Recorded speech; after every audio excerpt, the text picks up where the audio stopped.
Assalamualaikum warahmatullahi wabarakatuh. Selamat pagi semuanya. Apa kabar semua? Apa kabar anak-anakku? Kalian semua dalam keadaan sehat-sehat. Mudah-mudahan kalian semua dalam lindungan Tuhan. Ibu mau ucapkan mudah-mudahan kita semua selalu dilindungi dalam keadaan apapun.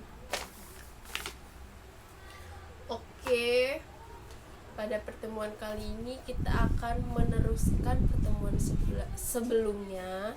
Kita akan melanjutkan materi tentang pasar dalam perekonomian. Oke, sebelum Ibu menjelaskan apa itu pasar perekonomian, apa saja poin-poin yang ada dalam pasar perekonomian, Ibu mau mengingatkan kembali kepada semuanya. Kita berada di rumah bukan berarti kita bisa santai-santai, tidak belajar, tidak membaca buku. Salah satu strategi penyebaran COVID ini. Jadi pesan Ibu, walaupun kita di rumah, walaupun kita belajar hanya secara daring, Ibu gak melihat kalian pun tidak melihat Ibu. Intinya di rumah terus tetap membaca buku, tetap membaca materi-materinya, tetap dibaca. Karena emang sulit pembelajaran. Oke, kita masuk ke dalam materi pembelajarannya. Materi pembelajaran pasar dalam perekonomian itu poin-poinnya itu apa saja? Ibu akan rangkum atau akan ringkas pembahasan ini supaya kalian yang melihat video ini tidak pusing, tidak capek dan tidak bosan. Nanti di slide selanjutnya Ibu akan menampilkan poin-poin apa saja sih pasar perekonomian itu. Bagaimana sih bentuk pasar-pasar itu dan apa aja sih yang ada dalam pasar itu. Yang pertama tuh peran pasar, dan yang kedua itu pasar persaingan tidak sempurna. Yang pertama sih menerapkan harga dan nilai, mendistribusikan barang dan jasa. Di pasar pun ada barang, ada pun orang itu menjual jasa saja, tidak menjual barang. Dan ada menentukan jumlah pembelian dan penjualan. Dalam materi pasar dalam perekonomian itu, di situ Ibu akan menjelaskan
penjelasan yang sudah ditayangkan sebelumnya, Ibu akan memberi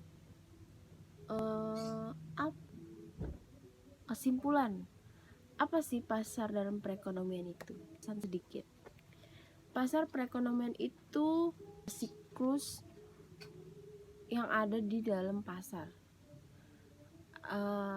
Macam-macam perekonomian ada dalam pasar. Ada siapa aja di dalam pasar. Yang pertama pasti ada produsen dan konsumen, ada penjual dan pembeli, dan dia melakukan siklus itu berulang-ulang sampai dia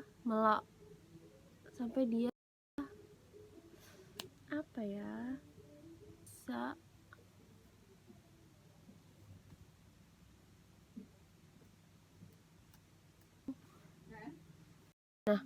siapa aja yang berperan di dalam siklus perekonomian di dalam pasar.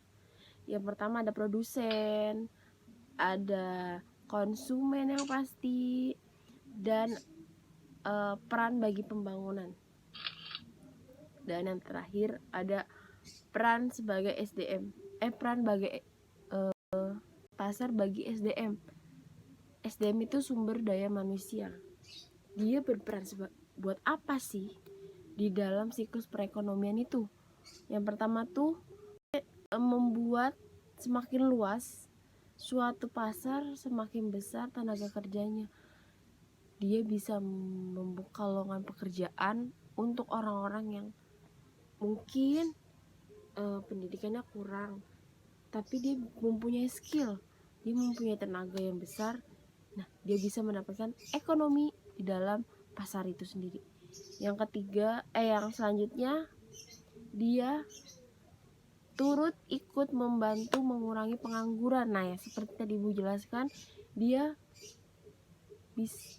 Jadi orang-orang pasar itu atau si produsen, dia kan punya toko, dia punya barang, dan dia punya konsumen.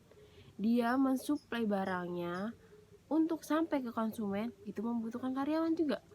Dan itu dia bisa memberi lapangan pekerjaan untuk orang-orang yang mungkin minim pengetahuan, minim akan pendidikannya, tapi dia mempunyai skill. Nah, itu peran bagi SDM. Adapun fungsi dalam perekonomian, fungsinya sebagai distributor, pembentukan harga dan sarana promosi. Kenapa pasar dalam perekonomian ini mempunyai fungsi banyak? Antara lain 3 yang tadi Ibu sebutkan tadi, sebagai distributor, pembentukan harga, dan sarana promosi. Karena di siklus pasar itu pasti kita menentukan harga.